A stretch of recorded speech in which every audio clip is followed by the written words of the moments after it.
all you short wearing killers. Welcome to the 21 Podcast, the official podcast of your beloved Irreverent Warriors, where we talk about everything veteran related. We have interview guests on. What else do we talk about? Talk about a bunch of things. News around the AR. Tonight we have, that's right, we talk about topical news. Tonight we have Ron Ripley, former Air Force civil engineer, current actor, comedian, and three-time contestant on Dancing with the Stars, which is kind of cool. I don't know if you knew that. I can't dance, so that's amazing. Yeah, it's how we make rumors. That's how rumors get started. So I don't really care. I have figured out, because we were talking about, oh, hey, check this out. COVID. We're in the same room. This is crazy. I don't like how you have more camera than I do. I'm the star, damn it. What? That's the great thing about the producer. I can go fix it. I'm going to slide over. But no, don't. I'm just kidding. So I've been talking about for the last few episodes what I'm going to do about these. What's that? Move closer. Okay. I talked about what I want to do with the interviews. I love doing interviews. I consider myself an interviewer. I've been doing it for 5 or 6 years, hundreds of interviews, and I kind of missed it. Now, I like this. I like the banter and the fun stuff and the topical stuff at the beginning, but I still want to have an interview show in there somewhere. So what I decided to do, you guys might notice that I point a lot with my pen when I talk, and I think that's very douchey, so I'm not going to do that. Knife hand? No, pen hand. This is what the officers do. So what I'm going to do is I'm going to take the little portions, so it's like 30, sometimes 40-minute interviews that are on every single show. I'm going to cut them, put them as their own separate show, and that's going to be the live, or not the live, the podcast itself. Does that make any sense? So this is going to be live. We're going to have everything here, and then the audio only, which can be downloaded anywhere you can listen to podcasts and stuff, that's just going to be the interviews of the people on the show. I don't know, might be a good idea, maybe it won't. If you don't like that idea, shoot me an email and tell me why. Kevin@21gun.net. You have to spell it out. 20. And most of you guys have my number. Just text me and be like, dude, I don't like that. I don't like that at all. We are 1 month out from kicking off the 2021 hiking season, and as you can see, as my beard comes back, what the news people should do is look at my beard and use that as a a metric to COVID and how much this medical professional cares about COVID. No clean shaving, I'm pretty concerned. My beard hasn't been cut in about 2 months, and now I don't give a shit. He sends me little videos of just grooming. It's back. It's back. I talk to it and I put product into it. Anyways. Yeah, so looking forward to it. Hopefully, they're going to have rules and everything. Follow what the coordinators put together. We say that we're irreverent, we're not irresponsible. Like I said, am I worried about it anymore? No, but I think you should, just play the game, because we have to do that. And people are doing a lot of work on these hikes, and we don't want to mess it up for them. First hike is going to be on March 6th. It's Baton Rouge. I believe that's how you pronounce it. Whenever I say Baton Rouge or I think Louisiana, I always want to say Reggie Ledoux. Do you know who Reggie Ledoux is? I do. Reggie Ledoux. If you don't know who Reggie Ledoux is, man, you are missing out. McConaughey and who's the other guy? Woody Harrelson. Woody Harrelson, yep. Are on True Detective. First season of True Detective, so good. So good. If you haven't watched it, go check it out. It's really good. But it takes place in Louisiana. Excuse me. And they hunt down a guy by the name of Reggie Ledoux. So every time I see Louisiana, I think Reggie Ledoux. I'm just going to say that 20 more times before the show is over. The coordinator of the hike, Stephen Babin, was on I think it was last week or 2 weeks ago, just last week. So if you want to hear all the information about the hike, just go check out that episode. It's up everywhere. I don't know where it's up, different sites. Anyways, for more information on that and any hike, head over to irreverentwarriors.com. What do we have coming up? Oh, next week we have the coordinators for the Hawaii hike, which is really cool. A lot of people are going down. Our guest, who's going to be on here in a few minutes, was telling me that he's got like an entire crew heading over there, which I think is really, really cool. I would love to get to Hawaii. It's just not, dude, I'm trying to get out of North Carolina at this point. If I can drive an hour north, I would be psyched. Things have been busy on the medical front, but this week, straight down. Like, I went from testing, 30 people a day with 10 positives to like no one. Today I had one positive. One person came in for a test. I had one positive. So that's all good news. Hopefully this thing will be over. Hey, did I tell you I got my second vaccination? You actually remember you telling me you might be no longer contagious. I got my second vaccination, which I know we can argue back and forth. Is it a good idea? Is it a bad idea? I don't know. As a medical person, I see it all the time. It was like, I'm either going to catch it or I'm going to get the vaccine. I'll try the vaccine. I'll be a guinea pig, I guess, as that goes. I mean, I'm in my 40s. What else can I put in my body that's going to cause any issues? So, okay, I can tell you this. First time I got the vaccine, so it's like a month earlier, my arm was a little sore. Second time I got the vaccine, this is funny, I actually was down at Seymour Johnson here in North Carolina where the F-15s are. I got the shot, went down there with my wife because she was going to get a shot, and it was like everything's normal. I'm playing with my kids, I'm hanging out, and then all of a sudden, and I'm like, what just happened? And my arm felt like it felt, I can't even describe it. The bone hurt, right? And I'm like, I'm trying to pick my arm up to put on the steering wheel. I'm like, oh my God, this is horrible. And I knew at that point, I'm like, I'm screwed. And then I thought, if it's in my head that I'm screwed, maybe it'll just all be in my head. But 2:00 in the morning, I wake up, and I was actually texting with Ron Ripley's little cult there, the Riplonians. I woke up and I'm just decided I'm just going to text people because I had all fever dreams. 105-degree fever, shivering uncontrollably, no sweat, which is the weirdest thing. It was horrendous. It's the highest fever I've ever had in my entire life, and the chills were, I couldn't be in bed because I was shaking and waking up my wife. It was horrible. But then a day later, boom, gone. So I mean, I guess if the trade-off is I get to keep my sense of smell and taste rather than get sick for 10 days, be sick for one night, I guess I'll take that over anything.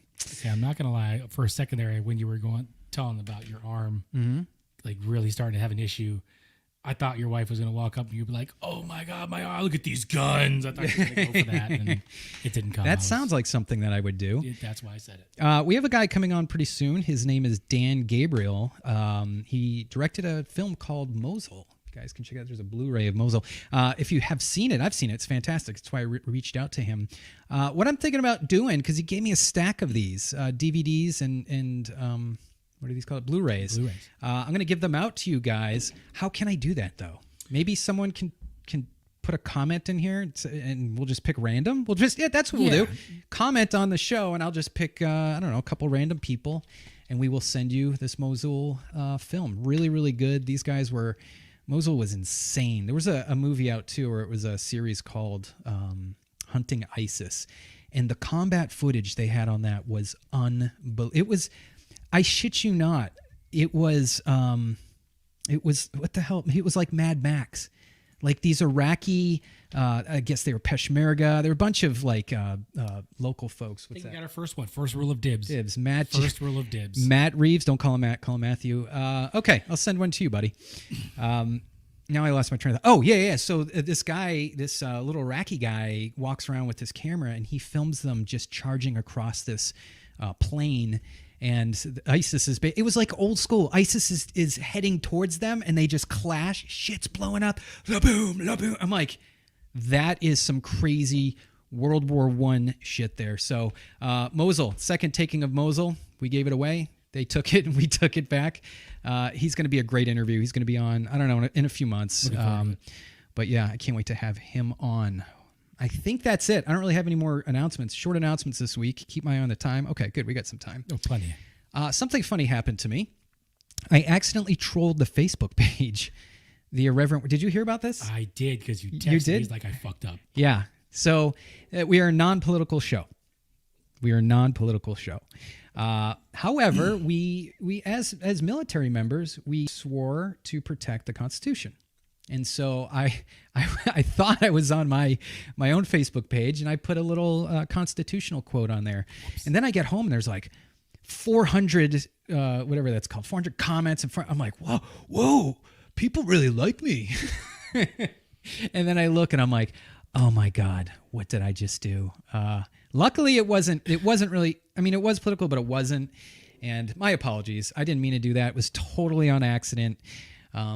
Yeah. If you didn't know who Kevin was, especially with the podcast, you know who he is now. Yeah, and that's the other thing too. I mean, come on, you guys, if you're watching this, you know who I am. Did I mention our guest? I did. I mentioned our guest, sure did. Ron Ripley. I'm just going through my notes here. Ron came on early and we were all chatting and everything, and I looked up and it was time to go live. So you are seeing me look at my notes pretty much for the first time.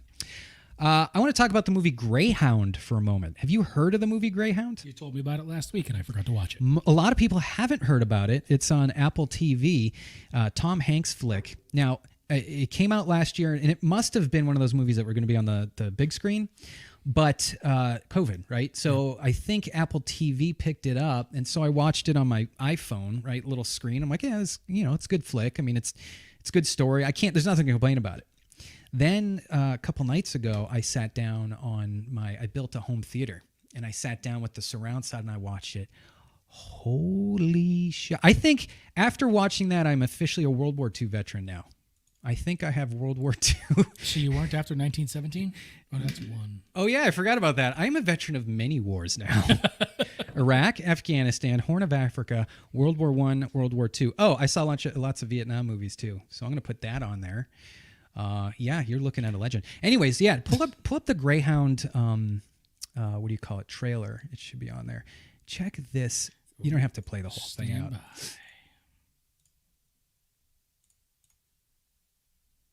Down from on high.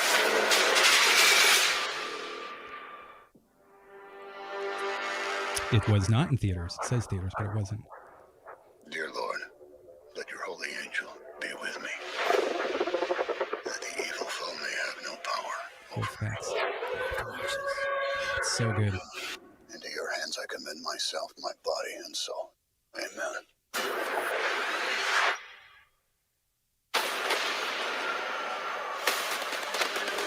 Good special effects and everything. It's Tom Hanks, yeah. Yeah. Tom Hanks, he's a veteran of World War II, right? All right, you can take it down. But yeah, now here's the cool thing about that. And the reason why I really enjoyed watching it. My grandfather was a officer in the Merchant Marine, in the Air Force, Merchant Marine, the Navy, and the Coast Guard. He got discharged from all three branches. It's just the way it was. Like, they took officers and they're like, oh, we'll put them on this ship or we'll put them on that ship. And it was whoever owned it. Was it the Coast Guard that owned it? Okay, now you're in the Coast Guard. It was pretty crazy how it worked. But what that movie is about, this is boring. I'm going to give you like a boring history lesson, but I don't think it's boring. The North Atlantic was one of the routes that the U.S. brought supplies over to Europe, starting, I want to say, it was before the U.S. was even in the war. The merchant ships, anyways, were going up there. And there was 5 days in the middle of the dark, cold North Atlantic where all they had was destroyers. So it'd be like 100 frigates and a dozen or so destroyers flanking these ships on the outside.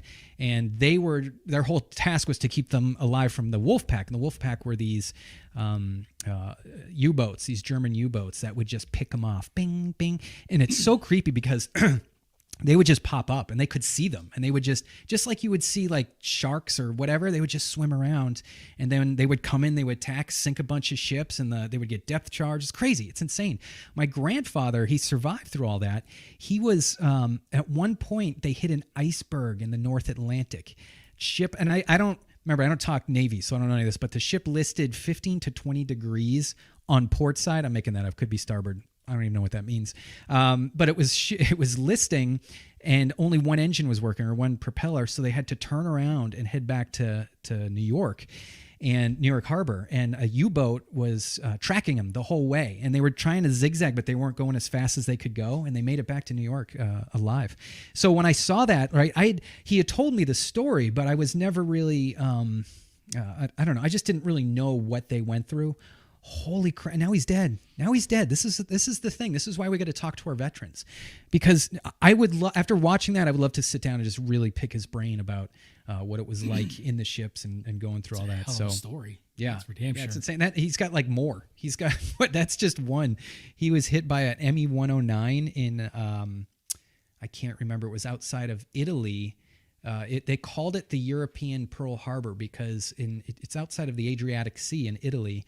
If you're a history buff, write down in the comments what it was. But he got bombed, and he got shrapnel on the side and all that stuff. And they kept it hush-hush because a lot of the boats had mustard gas.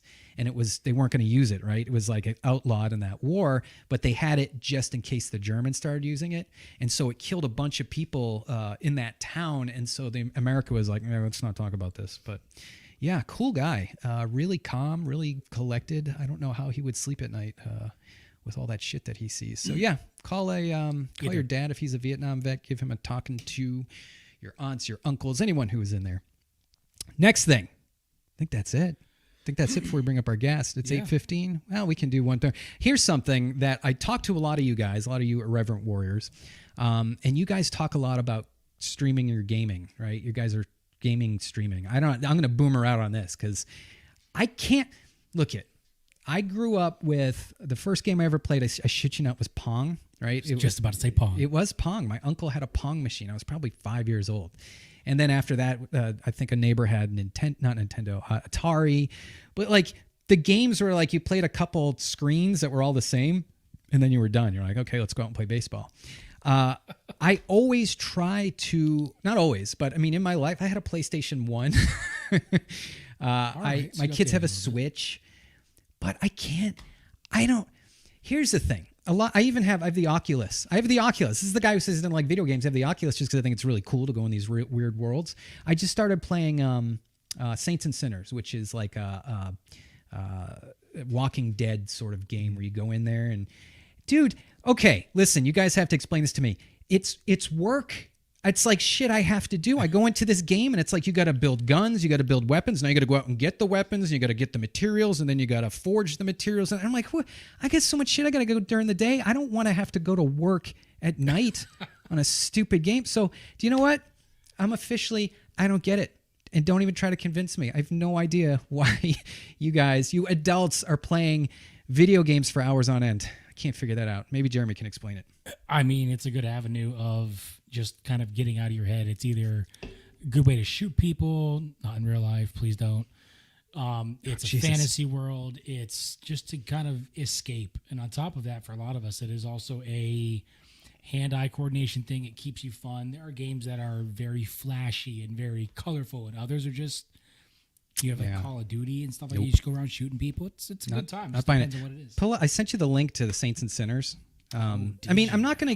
I think it's right there. It's the Walking Dead right there. Oh yeah. Sure It's.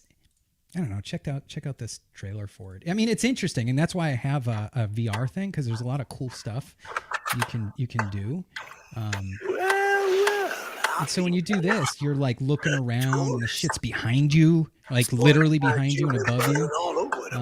But you got to build all those guns. Then you got to go out and kill these things. I want a virtual reality where I sit on a couch and watch TV. Well, they gave it the axe because we know Air Force can't shoot. That's right. Right? You got to wash yourself up. All right, you can take that down. I don't know. That was my experience. What happens is during the week I think about things, and I'm like, I got to talk about that with you, Irreverent Warrior. You guys are my therapy. This is like my therapy session, because my therapist doesn't see people face to face right now. Thank you, VA. Number 3. Pull up number 3. I thought this was when I was all upset about shaving my beard. Nope. It would be that one. This meme is so good. This is about having a beard or shaving a beard. Hold on. I'm just going to... Oh, do you know what? For the people who are just listening, it's a woman looking at another woman, and she says, "Oh, you have cut your hair. You are beautiful." And the woman says, "Thanks." Now scroll down. Look at that dude's face. So then it's a dude who shaved his beard, and his buddy's just laughing at him. I can't give it justice. You just have to watch the video. On. But see how he's got no chin? Kevin, this is you. See how he's got no chin? This is what you were saying, and now this is Kevin. That is that's what I always say. I was just teaching Ron this. Damn, he called you Rob. I called him Rob. Let's bring on Rob Ripley. Let's just bring on Rob. What's up, hey. Can we pull down that camera? It's driving me crazy. There we go. All right. So how was Dancing with the Stars? Man, that's the best show I've ever lost. Oh no. Yeah. I mean, your dancing partner that gave you Rosie O'Donnell, not fair. Not fair at all. Wasn't fair. Not fair. Good footwork for for a heavy fella, but I'll tell you, I do not appreciate the ethnic slurs. If I'm yes, for the blue-eyed white-skinned guy, is that what you're talking about? She was just heavy. Yeah. With both the literally slurs. Both literally Dancing with the Stars. and figuratively. Do you know what's funny? You were on the other day, and it's your. Remember when you? I need to center this. This is maybe I'll move over. Center. Okay, this is me being a perfectionist. It's okay. Everyone has fuck up. Like, look how pink I am right now. But if I do this, look, oh, wait, I'm we like don't see normal you. color. Jeremy has to bring you up. Okay, check this Okay, out. do that again. Hold on. I was leaning out of a shot. Super pink. Yeah, you're pink. But then I've got to put my hand up, Oh. and I'm like normal. But without the hand, I'm super pink. Yeah. So I'm Look just at gonna that. I'm just gonna rope out this whole. Just put your hand right there. It's because you're super hot. Nice. Not gonna work. So folks, Ron was on the show. Gosh, when was it? A couple times. I want to say you were on the quiz show that we did, and you were on the New Year's. The Butchered countdown that. to New Year's. Butchered that. Yep, and you are a big supporter and fan of the Irreverent Warriors. Giant. Also a alum of Vet TV, your own podcast, your own production channel on Alarm Red. You got a lot of shit going on. And here's the other thing: we were chatting the other day. You're old like me. I didn't realize that. I'm an old soul. Yes. I don't know what you're trying to say. He is old. Maybe this is what he's doing. He's hiding this idea. But remember, and I don't know if you picked up on what I was throwing down, but we did we had you on, and I had Jack Black's picture next to yours. And it was there it is. The joke was that you have like vampire black hair, and I couldn't figure out. Now I'm thinking, this is what I'm thinking. You've got like full up white hair. You are an elderly person who dyes their hair jet black. I don't know, just my opinion. Can I be real? Can I tell you exactly what's going on? Yes, absolutely. I'm actually Daniel Day-Lewis. Very method right now. Just playing a veteran with a huge penis, trying to make it in the comedy game. But honestly, it's the best role I've ever had. I mean, you have a milkshake, and I have a milkshake. I drink your milkshake. I drink it. I drink your milkshake. And then he kills the guy. That's the movie I always watch when I've had entirely too much whiskey. Yes, I'm just, I hate the fucking world. It's a great movie. Daniel Day-Lewis, he is a national treasure. He is so good. He when he played Bill the Butcher, national treasure. Isn't he British? Whatever. He's European. I don't know. He's so Irish. method. No one knows. No one knows. We don't even know if he. It's like who's the other guy? Gary Oldman. Gary Oldman's. He's so method that he actually lost his accent. Did you know that? He had to go to a coach to learn how to speak with a British accent again. Wow. But which one did he pick? Was it like Cockney? Was it Cockney? Oh, I'm Gary Oldman now. It's what I like to like, Mr. Potter. You go out to Hogwarts. That's true. There are a lot of different accents in Great Britain. People don't realize that. Scotland too. Do you have a European accent? Myself, not. Like, one that I can use. Yeah. You know, I usually got to prepare it first, and then Can when you I be think James about Bond? Can you be like smooth at the gambling table and order a drink? I got to think about it. Do you want to watch? It's very perfect. You'll think. Ready? You're gonna think you're talking to a Australian. Ready? Good day, matey. You are you. My name is Kevin. Corky. Your name is Kevin, isn't it? Isn't this? I mean, yeah. I was gonna say this could be. I'm not even gonna go there. I also had a Mitchell Kronkin Schmeller in the comments. He said watching the same movie can be boring, Ron. It can't. When you're blackout drunk watching Daniel Day-Lewis work his magic, every day is a pageant. So say raise up lights for an Australian version of razor blades.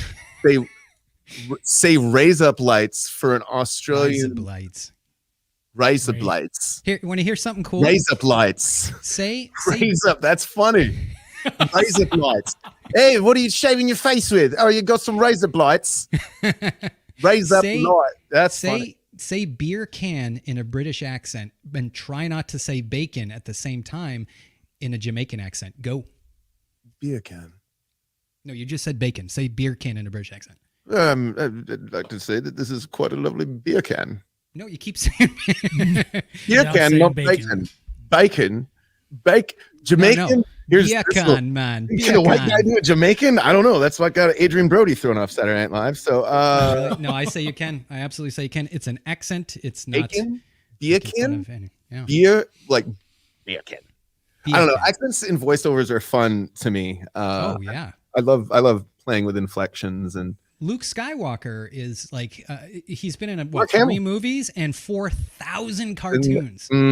He's the voice of the Joker. Yeah, it's the best gig I hear in Hollywood, which is kind of where you're at. Actually, why don't we get into an interview? Maybe we'll ask you what's going on because I'm pretty sure everyone loves to hear just a bunch of dudes bantering about Beakan. I love what we're doing. I'm having a blast, and I hope they are too. I think they are. They might. I'd like to start. I always like to start at the beginning. I like to hear the path that my interviewees take from being a Mickey Mouse wearing toddler, Mickey Mouse hat wearing toddler, Mickey Mouse ears wearing toddler, till you became an Iraq veteran. So where did you grow up? The details of my life are quite inconsequential. No, You must sound like Tom Hardy. I got a man crush on him. I'm not gonna lie. Tom Hardy's the coolest dude. Oh my goodness! Oh, I thought you were talking about me. I do have a man crush. Yeah, he met Ron Ripley. Woo! Smells recreationally in here. No, so I grew up in Vermont. I was born in Alaska. On Kodiak. My father was in the Coast Guard. He was a medic, and we were stationed there. And we moved when I was 2, so I've never been to Alaska as an adult. I'd love to go back. Maybe they'll have a hike there someday. Here, nice. Yeah, man, I hear a lot about it. But I think that's kind of why we ended up in Vermont. And my mom was a teacher, and my dad worked at IBM after he got out of the Coast Guard. And I enlisted out of Burlington, Vermont. Yeah, Burlington, Vermont. It was 1999. 2000. I grew up in New Hampshire, so we used to drive up through there just to get booze. Because you could drink at 18, so we would drive up there and and then you'd have the stupid Canadians. Yes, I can call them stupid. Frogs, Quebecois. They would act like they didn't know English, and I'm like, dude, we get the same radio stations. I know you know English, and they would be like, the Premier Jean Chrétien is I don't know is south. It's all the attitude. None of the scenery because it's just flat, right? You get over the border there and you're like, what is this waste world? Sorry, Canada. I'm starting a war with you right now. Well, the funny thing is it's a real juxtaposition for me. And that's a couple words in a row if you didn't figure that out.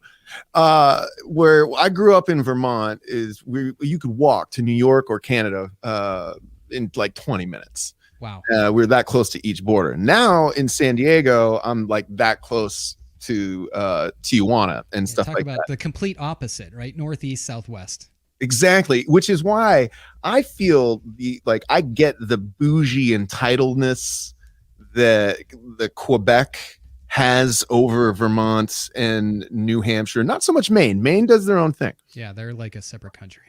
But I understand that, looking down south of the border, they're French Canadian, not so much French, and lots of long names that end in OUX, and I don't know, man, fucking fun people. But yeah, so anyway, I enlisted in the Air Force out of Burlington. Cool. And is there a base up there, or just a maps you have to do? There's a hut next to the mall. Where the recruiter hangs out and just kind of skeezes on after hockey practice, and I was late with tying my skates one day, and damn me if I didn't get caught. You're like a true. I mean, except for those 2 years in Alaska, you're like a true-blooded New Englander. I didn't realize. Oh yeah. We're very strong people. I will fight people over maple syrup. I bring my own syrup to fucking. And that's with your parents at breakfast, I assume. Oh yeah. 100%. My wife gives me shit for it all the time about my love of Vermont maple syrup. I have a tattoo of the kid that's on the state quarter on my ass. That's not true, but it could be. I wish it was. But yeah, man, my brother was in the infantry in the army. He was in Fort Campbell, and he's 3 years older than me. And I remember asking him, and I was like, I want to join the army, And he's like, join the Air Force. It's easier. You'll like it. That's what a lot of one of the more common things I get from interviewees is usually a Marine father or Marine grandfather who says join the Air Force. Join the Air Force. You could go back and all the interviews. So many people say that. big brother shit. It was like the only time that motherfucker was looking out for me. Love you, Matt. But no, it was good advice, and so I took it, and it really was. He's like, yo, dude, if you learn how to kill people, you're gonna be like either law enforcement or security or something. Get something out of this, like a career wise, and that put my mind to it. And so it was like a coin toss. I actually wanted to be combat camera. Yeah, like 100% wanted to be combat camera, and I was like, cool, because like you're Air Force and you follow around like dudes who fight. So I thought it was the Marine rapper Ray Lott. He was a combat camera. Totally like in Vermont though. Like this guy is like, yo, dude, like my recruiters, you have like the highest ASVAB I've ever seen.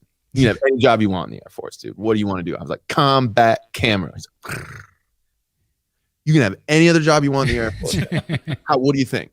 And so I'm like, all right, well, it was a coin toss between construction or auto mechanics. Like I, work on cars or learn how to build stuff. And I ended up in civil engineering, which took me to Gulfport, Mississippi, a couple years before Katrina hit. So I was, that was just like a place on the map to me. So after Lackland, it was Gulfport for several months, but I got to hang with Seabees. That's how I know they're all fucking drunken, awesome welder people. I love Seabees. That and then I got to go to Germany. Germany was my first duty assignment. Ramstein? And then Spangdahlem with the A-10s. Wow. You're really dating yourself right there, because I believe that they shut that down, right? They just shut it down like this year, maybe like within the past 12 months. A lot of old memories there. And then I don't know how, because I everyone jokes about it, but I would remember if I sucked a dick for it. But my follow-on was Hawaii. Hickam. And yeah, in the crux of that, which is another sweaty word like juxtaposition. But the crux of that was that I was 2 years I was stationed in Hawaii. 16 months of that I'm in Iraq. Through 2 different deployments. It literally was like, hey man, what do you think about the beach? You like the beach? And they're like, yeah man, the beach looks great. I can't wait to go out on the beach. They're like, yeah, cool. You'll see it when you get back. Fuck on the plane. Go. God damn it. So Iraq in 2003, in Kirkuk, and then Nasiriyah, Iraq in 2004. Familiar with both of them. Yeah. Kirkuk smelled like oil. Not that the whole freaking country didn't, but you could smell it in the aircraft as we would come into land. It was like you would just smell that oil smell up there. I can still smell it now someday, because I stayed in construction long after I got out, and right up until I moved to California. And every time a generator sparks up, or an old fucking warehouse truck goes beepity bopping around the corner, and you smell it, and you're just like, there I am. Yeah. You're right back there. And and it's that was unexpected. It's I guess it's one of the big themes of the show is, what do you do with those memories? You can embrace them, which I do. You can push them away. I think there's a few different types of veterans, right? You've got the ones who are, screw that, sucked, I hate it, or you got the ones who are like, screw you, you didn't do what I did. I'm gonna. What are you? 11. What are you guys again? 11 Bravo.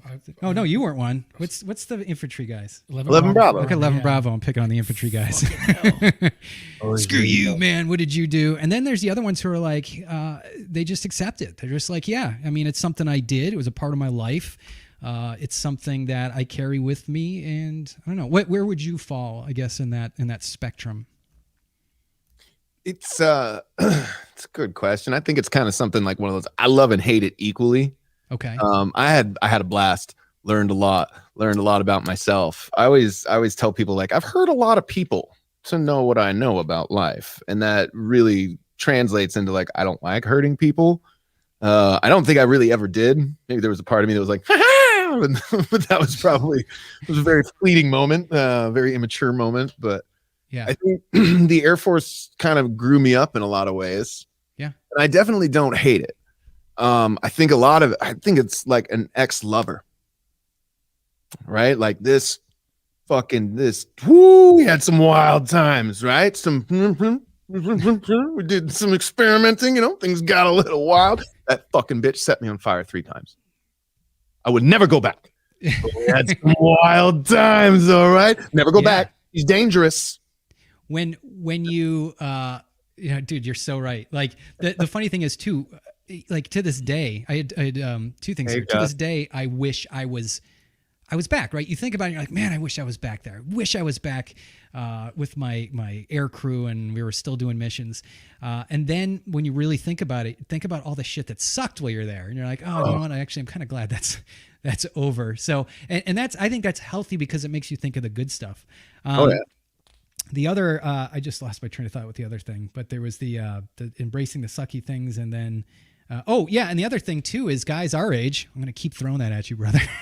You're just happy to not be alone. I know, dude. It's like, hey, someone else is dying like me. This is great because we go on these hikes and there's all these like 25-year-old dudes with their shirts off and they're like, I'm 100% testosterone, and then I'm like, I have a limp. Yeah, but then you get talking with them, and they're like, "Well, I got bad knees and a bad back. That's why I'm 26 and can barely fuck." So, speaking of 11 Bravo, come on, boys and ladies.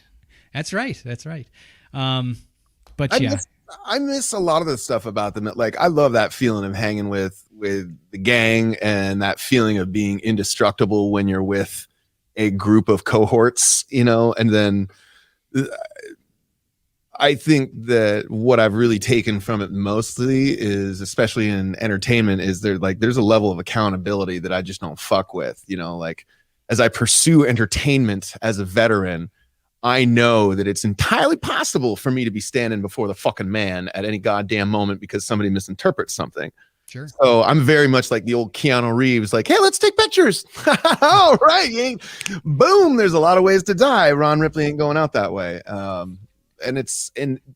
there's personal accountability. There's, like, I don't want to be involved in projects that aren't healthy representations of accurate life, I guess, that fall in line, I guess, with my ideals, which are actually pretty loose. I kind of describe I'm a good person with pretty loose morals, and I just we'll figure out where that lands in the future, but my main thing is I don't try to fucking hurt people, and I like making people laugh these days. And as a veteran, I mean, it comes from being a vet, because it all came from like smoking and joking in those smoke pits and just trying to forget a shitty job and make somebody laugh for 5 minutes while you're whacking out a cigarette.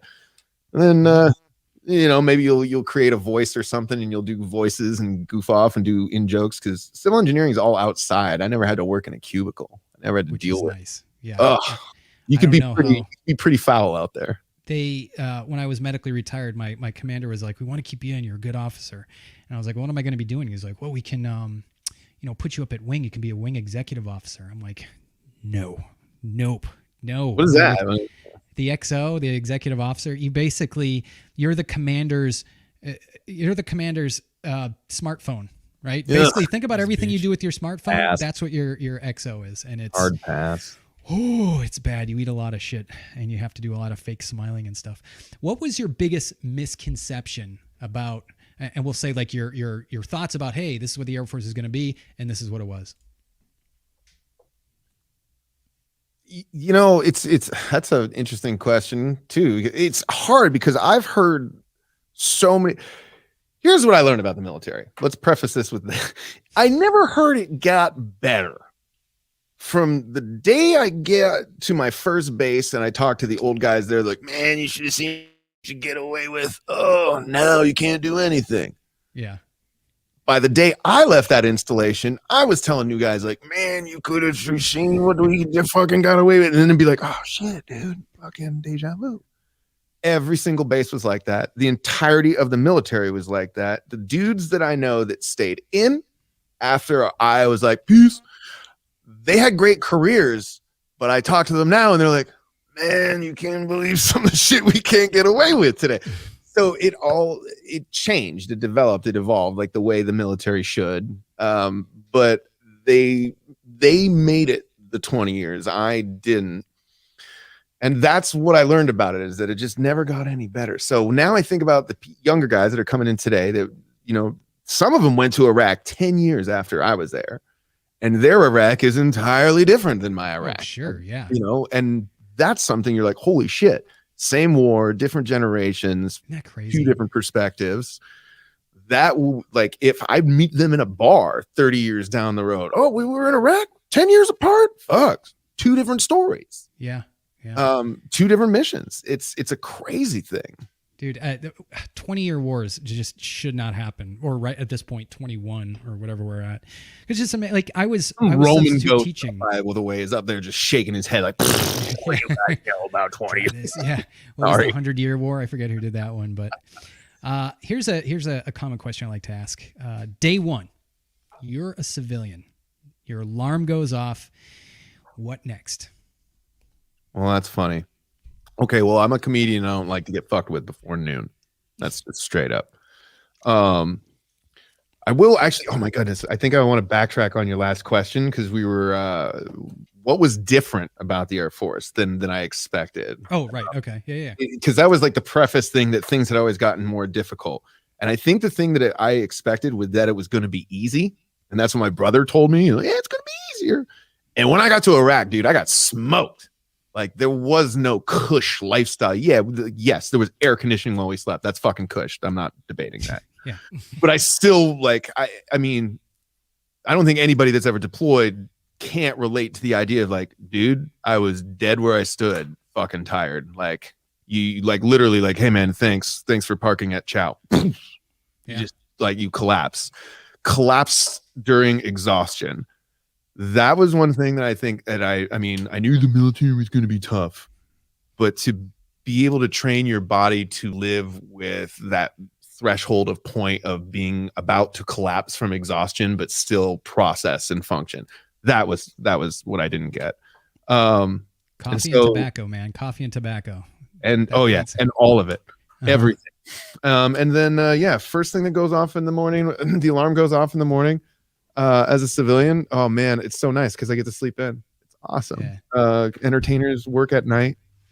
So how let's get into that, right? So you got out, right? And you're in comedy. Like, how was there a bridge there? Were you doing comedy while you were active duty? Never. How did? Okay, so tell us how you got into the comedy world. And I mean, because that's not. I did comedy up in Boston, and it was like you said that, yeah, man. I want to it find was that somewhere. Brutal. It was a cult, not a cult. We'll call it a club that you had to eat shit to get into, and you worked and you worked and you worked, and maybe that little inside crew would then allow you to sit at their table. It was just, I mean, it was just like that. And then maybe one would invite you to open for them or whatever. But it was like a couple year process to get to that. So you're active duty, you get out, I guess. Do you just move to California? So I'm going to start telling jokes, or what happens? Oh man, I got divorced first. No,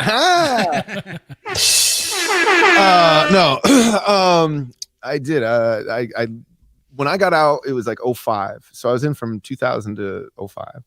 And then I got out and I moved back home-ish to New England, to upstate New York. And that lasted for like 2 years. And, eventually you're like putting the roof on a barn and it's like 20 below zero. And you're like, there's got to be a better way to make money. What the fuck? Yeah. And eventually just my relationship had ended with my other person, and I was like, fuck it, dude, I'm gonna manifest destiny. I'm gonna move to California. And I just packed up my tools and my truck and my dog, and I moved out west. And a friend of mine that I met in tech school, a CB in San Diego, was like, yo, I'll put you up because my roommate's out on ship, and so that means like no one's gonna care if you're squatting in the living rooms while you get your legs. And moving to San Diego was actually a really easy transition, and that was 2009. And then I was banging nails out here for a few years still. Do you still talk to him? It's a little joke I threw in there. Oh, come on, man. Sorry. Come on, man. I stopped doing construction, and I went back to school, used my GI Bill. While I was doing that, I picked up bartending because I just like being out at night and drinking a lot more. And then once I started doing that, I was making good money with the GI Bills and just hanging out and networking in San Diego as a bartender. And then I started doing open mics, and I eventually, I kept on bitching to everybody. I was like, man, I bet you I could do it. And everyone, I just have figured that everyone would be like, all right, well then fucking do it. And so before they said that, I kind of cut them off, and I made myself do an open mic, but I would not give the same name. every time I did an open mic, I would give like a different fake name because no one cares, if Cliff Templeton fails or Right. That's Forrest true. Winters or just like any of these stupid names that I would make up. And you fail a lot. A lot. Oh, trial and error. But that was it. The thing that it really, I'm a veteran, dude. I went to Iraq twice. What the fuck could a room of comedy people do to me that would ever be worse than some, drill sergeant or some fucking terrible day out in Kirkuk or whatever? Like, what are they going to throw fucking tomatoes at me? Get the fuck out of here. Like, I can get through that and I can learn to do anything. And since childhood, people dragging me down to the principal's office by, oh, you think you're a fucking comedian? Like that was actually life advice. No one ever told me like, you're going to be a great construction manager. Yeah. Once you get out of their 7th grade, you get done with the T-ball and then this construction project. Like, no, man, it was always like, you're a funny kid. You should do this. And it really wasn't until like, I just kind of had the opportunity and I started going on stage. And now San Diego, I've been at it for like 4 years. 4 years now, and I'm at the Comedy Store in La Jolla. They're actually just opening back up, so to hell with COVID. I've been making content in my garage and being goofy and stuff like that. What type of therapy does getting up on stage and doing comedy give to you, I guess? Oh, it's not. I wish this was my joke. It's actually another comedian's joke, but they say comedy is therapy, but it's the only therapy where your therapist goes, boo. It's a great joke. Well, I mean, there's so like anything else, I like to compare it to jujitsu. Jujitsu is like the perfect, I don't know what the word is, microcosm, I guess, maybe. I don't know. The perfect example of life. You can't fake jujitsu. You can train, you can be as good as you get. And once you get in the ring or once you get on the mat, it's do or die, and you can't fake that. So I love it. I think I'm teaching my kids to do it. And all that. Same thing with comedy. You have to put it all on the line. You have to be truthful, in a sense that your jokes are authentic, because people will see right through that. They'll see right through if you just made up this story from scratch, unless you're really good at it or whatever. What role does, I guess, truthfulness play in you being up on stage and talking with a group full of strangers? It's 100% essential. It's every time you're on stage, you are literally selling yourself. It's like door-to-door sales. It's like that. It's that anxiety driving. Every piece of advice I always get from like bigger comics when they come to the store, what's your fucking advice? It all kind of comes back to two things, and it's be nice and be real. If you're nice, people want to work with you. This industry is full of fucking assholes that no one wants to work with, but being nice is actually an asset. And I'm like, holy shit, you just be nice to people. Being real is the bigger part of it. And that's if you are on stage and you are real and you're just telling a joke about the time you shit your fucking pants running to a shitter in Kirkuk because you ate an Iraqi sandwich and you come to find out that the door is locked and you ask for the master key and a guy holds up a Ziploc bag full of identical keys, and that's a funny fucking story that you can really weave and build a relationship with people while you tell that story. And it's fucking real. For me, I don't have to make up details and say, oh, did I trip over a cinder block and fucking scrape my knee? No, I know that I did it. It's so being real makes it so that you can come across as easily and relatable as possible. And you never have to stutter. You never have to be this fake personality. Sure. And I mean, there's still like, and I'm not saying he's a fake personality, but like take Andrew Dice Clay, for example. When he was 20 years old and he comes out with his sleeveless vests and he never thought that he'd be having to wear sleeveless leather vests when he's 75 years old. That's right. It's like he never really considered that. And it's like, is this moldable? And he's tried. He tried to do a show called like the Dice Clay Show, or I'm sorry, the Andrew Clay Show. And I remember the commercial. He was like on the couch in a nice dad shirt, just going, no dice. Like, hey man, I'm not doing that anymore.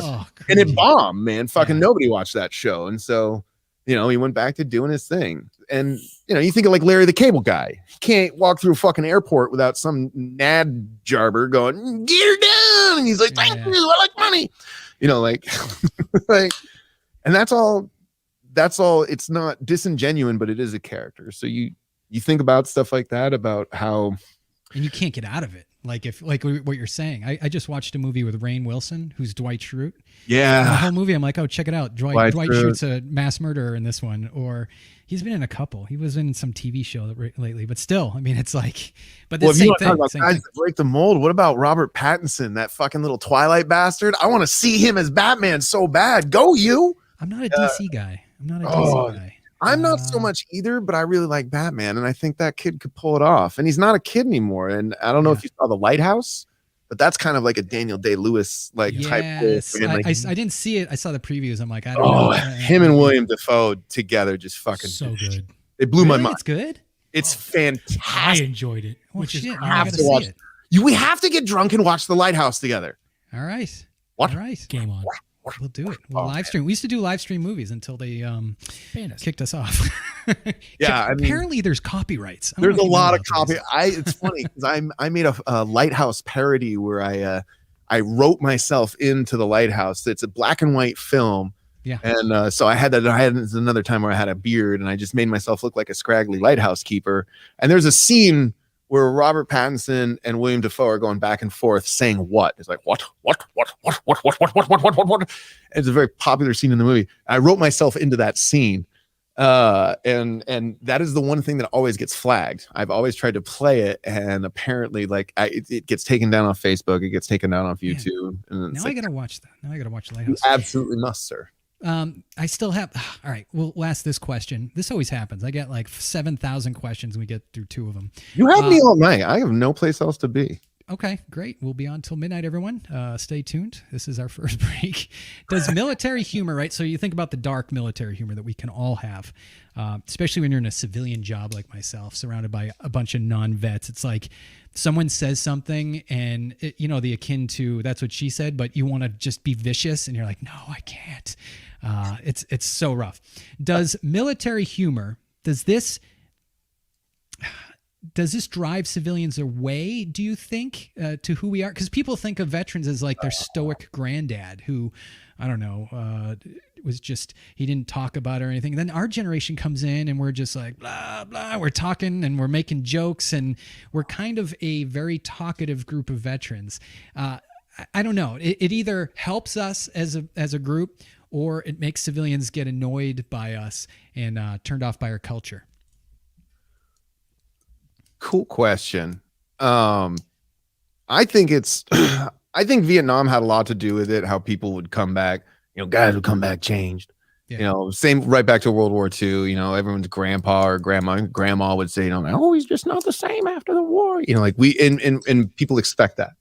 Right. And it's one thing to like hear like an old wives' tale, like some kind of fairy tale, like old Mother Goose and Grimm, kind of like, holy shit was bad. This generation can come home with GoPro footage. This generation can stay up for 20 hours straight like it's a fucking Call of Duty game. This generation has so much more access to it that's undeniable, and it's so much more in your face. So it's almost that, again, we'll go back to accountability. That level of accountability is just fucking there, and it's undeniable. Because when you talk about dark sense of humor, this actually just happened. I was just on vacation with a group of friends, and there was some comment made at. It was funny. It was around the dinner table, and I didn't even think about it. Someone said something about knowing Muslims, and I was like, I don't know any, but I've shot at a few. And I said that out loud, and everyone at the table groaned, which was appropriate. That was the wrong thing to say at a group gather. I mean, it was inappropriate, even as a comedian, but I'm an asshole. Right. So I said it out loud, and everyone was like, oh, no, not a fan, which immediately triggered my mind working. And I'm like, my saving was like, I didn't say I was happy about it. Yeah. No, it wasn't like woo or anything like that. but then it immediately got me thinking like, yo, if you're that upset just to hear someone say something like that, as striking as it is, maybe you should be considering what you ask your friends to do.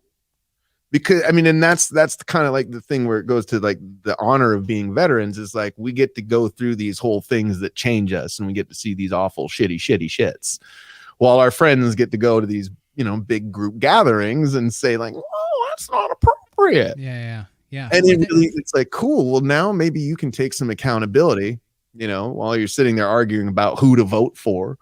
You know, it doesn't matter who you vote for, or you're just going to be angry after they're elected anyway. So it's, but ask yourself, like, what are they going to have young men and women doing? What are they going to be sending? You know, thankfully, you know, we're not invading the beaches of Normandy every other generation. Hopefully we've learned our lesson there, you know, because we're not living through Vietnam every other generation, because we know whatever the hell got us to Vietnam, let's not fucking do that again. So hopefully these 20-year wars, hopefully we don't do them again, because we've learned like, hey man, what the fuck? What have we really gotten out of it? Except a whole bunch of really great beard and coffee products from sexy veterans. How difficult is it as I guess in the current cancel culture, you know, so you're on stage and you have to know that if the wrong thing slips out, they're going to bury you, right? They're going to, it'll wind up on it. I mean, you know, it's going to happen. How is that because I think personally, I think you should be able to make a joke about anything. I don't think anything should be off topic. I mean, it's the nature of the First Amendment, say or do what you want. But people are so hell-bent on finding the next bad guy and blowing them up and ruining their lives. Like it's almost, I don't know if I would do it nowadays, even though I'm sitting here talking on a you're show living that's a going out to the public. life. Yeah. And well, I do catch myself. Like I was just thinking where you were saying before, I was thinking of something, but I always stop and go, all right, I'm not going to say that because I want to keep my job. But man, that's a sad place to be because we have to be able to laugh. We have to, or we become this soulless, lifeless group of, do you remember the TV show Community with, yeah. Remember the human that was their mascot? It was just this like, it had no features. It was a featureless orb of a human body. And he was what was the name of their Sunnydale or whatever the name of the community college was? It's so long. Oh, dude, I haven't even seen the episode, but I know he was the human. But yeah, I mean, that's what it is. It's like, oh, okay, we don't want to offend anyone. Screw you. If you're offended and you're taking it this personally, you've got some issues you got to do. Oh yeah, no, I'm okay with offending people. Okay. The thing is with cancel culture, I'll just say this: it's like, is it hurting anybody? If it's not hurting anybody, I don't care. Is it provocative? Do you disagree? I don't give a fuck. Like, because I mean, here I am. Like, I'm a veteran that you could say, I don't know, put me on any end of the spectrum that you fucking want. I don't know. You're gonna do it anyway. I will say, like, I've been to war, and I don't want to send young people there. Does that mean I'm not pro this or that? No, it doesn't. Like, I'm a very competent and capable human being with a very broad perspective, and as I believe that most veterans are. And there's some things I believe in and some things I don't. And I don't mind being a bad guy because I ultimately believe like I'm not out to hurt anybody. And I don't think any of the language I'll ever use will actually be something that'll be like, you know, so fucking died when you said cotton-headed nitty muggins. You can't call people nitty muggins. You can't fucking call people nitty muggins, dude. Like, no, I don't. I hope not. But I'm also like accountable for it too. And I will be accountable. And that's the thing. It's like, if it makes you think, I don't give a fuck. Let's talk about it. We can have more fun talking about it. I've seen people walk out of a club because they just won't hear a joke. And it's funny because like they were actually like the older generation, the greatest generation, the one that sacrificed for anything. And, you know, it was the younger generation, the snowflakes and stuff that were like, no, let them finish the joke. It actually could be pretty funny. You never can tell. Just be nice and be real, I guess. Don't be a dick. And kind of a callback to the original, you know, tell the truth. And I don't know. Actually, I personally don't have an answer for it. It does frighten me. And me and my wife. You're doing talk it. about What are you doing? I mean, you just promoting a great veteran website. Exactly. You know, and Exactly. a Right. cause. This But whole it's thing like- is about bringing people together with laughter. Yeah, and that's what we try to do. Like the whole point of this is to highlight stories of people that didn't end up eating a bullet. You know what I mean? Someone who was successful in transitioning and getting through sometimes. And everyone has a different story, right? Whether you wrote a book or made a movie or became a comedian or created a veteran television, whatever it is, these are stories that are worth spreading to people. But I'm still, that one thing. It's like, what if that one slip up, which could be misconstrued, could ruin me, could bury me? And it's like, we think about that, and my wife and I have actually talked about it. We're like, well, what happens if someone, because I have a public job outside of this, what happens if someone says, hey, I saw this and Kevin was on and someone was making jokes about shooting at Muslims? And it's like, I mean, it could happen. I guess here's the thing. I swore to defend the Constitution with my life, and I will do that, I guess, with my life. And the hill I guess with my life, yeah, the hill that I will die on, that I will absolutely die on. I love that term. Is the First Amendment. If you want to fire me because I'm saying, I mean, everyone who knows me knows that I have a good heart. I don't hate anybody. Right. If that isn't enough for you, and you think because I had someone on and we talked about something, we talked about a joke or a form of humor, then I don't know. I mean, all right, then fire me, get rid of me, cancel me. I'm not going I don't anywhere. think that's even possible. And I'll stand next to you too, because here's the fucking thing about veterans, comedians, comedy and dark humor and just fucking general. Here's the thing about people that raise their hand and yada, yada, yada. It's that their dark humor is so dark because they will go to these places and consider it. They will sit there on a fire watch and go, well, what if the baby died? One of my favorite fucking jokes when I was in Iraq is that goddamn fucking Toby Keith American Soldier fucking song was playing. And the joke was, every time you hear that song, a motherfucker is plowing your wife, like heels in the air, plowing like that American tractor. Right, dude? And that was like just dark. And every time I would look right at this dude, he's fucking Lewis, look right in his face, be like, plowing.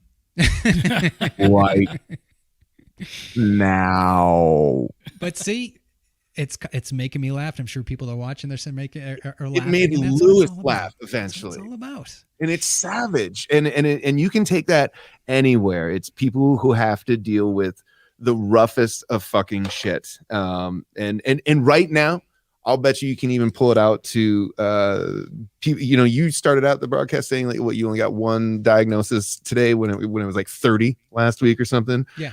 2 weeks ago, I'll bet you were laughing at some pretty dark shit to get through the day. And I also know, some people in my life have been living that ER lifestyle where you're just seeing awful shit.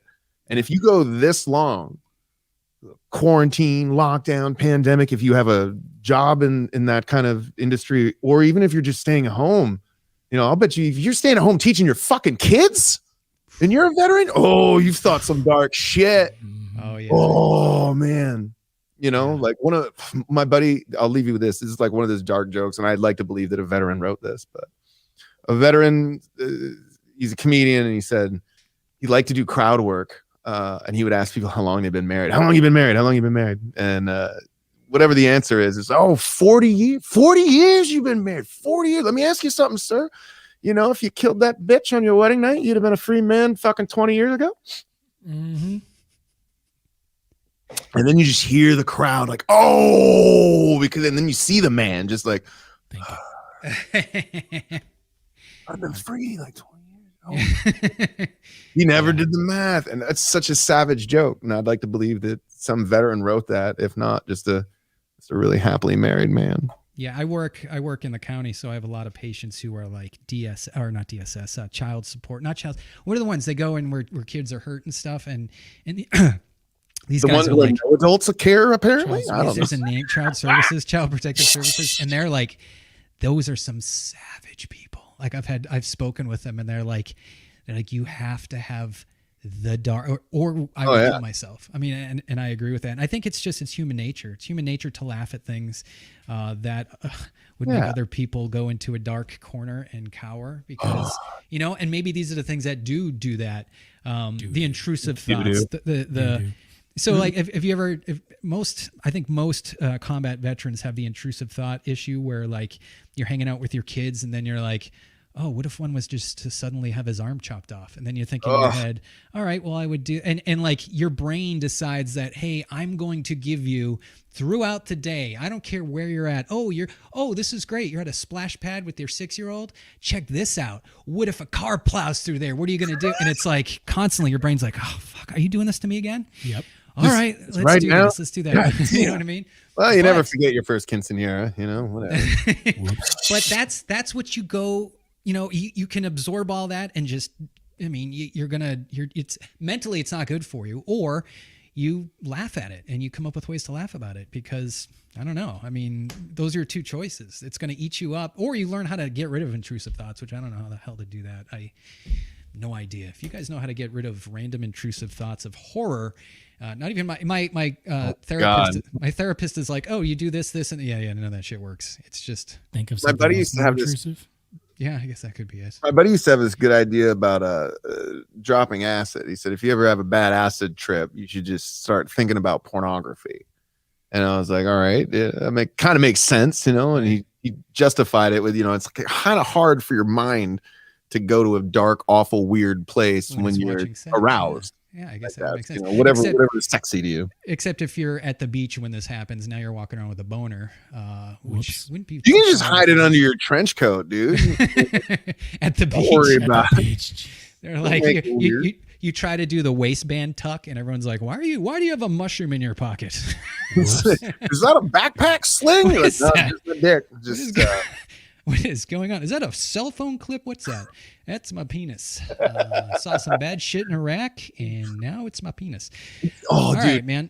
I will ask you this because I know you're a movie buff. Have you ever seen the movie? God damn it, Slackers. I think it's about these kids cheating their way through college, and one of them was on How I Met Your Mother. Yeah.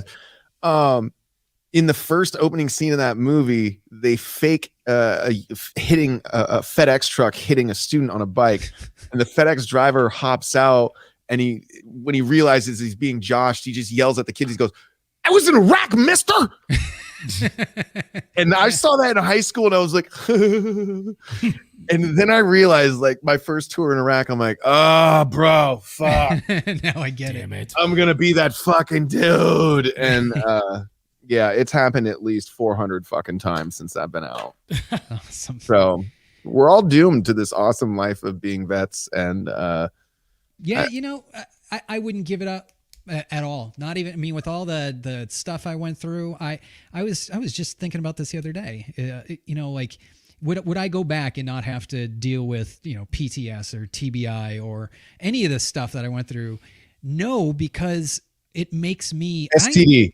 That actually didn't happen, but I was like, I'm sitting there thinking, I'm like, well, I mean, if I could go back, I'd change a thing or two. I'm one of these people, right? I honestly think that veterans are better people. Now I know that's not a popular opinion. People are, well, veterans can be assholes. Yeah, sure, absolutely. I'm an asshole. Oh yeah, but Timothy McVeigh was a veteran. He was a total asshole. I would say that's an asshole move, dude, blowing people up. But in general, I happen to enjoy veterans. I think they're better people. And that's it. That's where I stay. We got to wrap this up. So I guess where can people find you? Alarm Red Media. Alarm Red Media is the company. If you want to come to San Diego and hang out, I'm at the Comedy Store pretty much every weekend now. Infamous Comedy Store. Store. The La Jolla Comedy Store. The Hollywood Comedy Store is doing their, I don't know. That's a little farther away. But yeah, see me in San Diego. Check out Alarm Red. Find me at Ron Ripley Bride on Instagram. That show that you put together there called, I think it's The Boys. Yeah. Yeah, it's funny, dude. I was just flipping through doing my little research, and I'm like, hey, it was written well. I like that whole kind of web series are great, right? Because we're going to be reworking that. We're going to be reshooting that. That was kind of just a concept project, and we worked out some grooves. Those guys are actually moved on doing other things, and it was such a fun project to do. Now I have enough people. We actually have a project coming out that I can't talk about it, but too much. But if you like Dungeons and Dragons, in comedy, we're going to try to bring you something that hopefully hasn't really been seen too much before. I don't know how it fits into the veteran community, but back to where you can see me. You can definitely see me at Silkies Hikes. I'm going to the one in Hawaii.